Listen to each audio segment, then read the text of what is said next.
Hey guys, I'm Dara Balong, and today I'm going to demonstrate to you how to change a background in circumstances when the original background that you had didn't necessarily work out.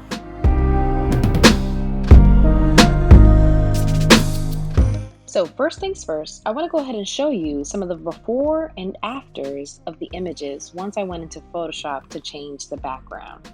So let's go ahead and get right to work. The first thing you'll see me doing is using the content aware fill in order to fix the bunching up in her pocket of the dress. Now at the top of your screen, you're going to see a tab that says select. You're going to hit select and mask.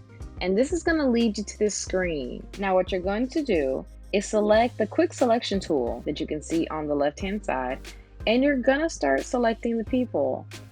Just selecting what you want to take out from that background. The red represents the area that you will no longer have when you output from the selection.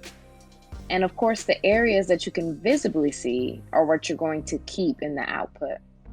Now, as you can see, I'm just making sure that the edges of what I'm selecting are being included. For the details in her hair, I'm going to use the Refine Edge brush tool located towards the left-hand side.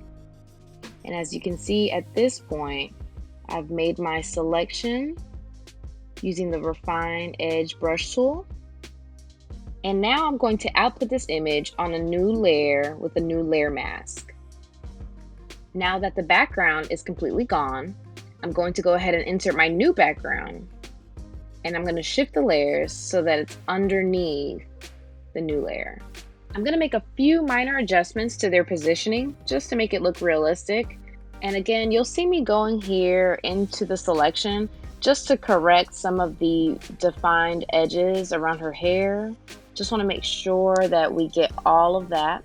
And then I'm going to use the liquify tool to just make an adjustment on the top of her head, just to fix the shape of her hair and how it lays flat. When all is said and done, you're going to head back to Lightroom after you save your image. And this is what the image should look like.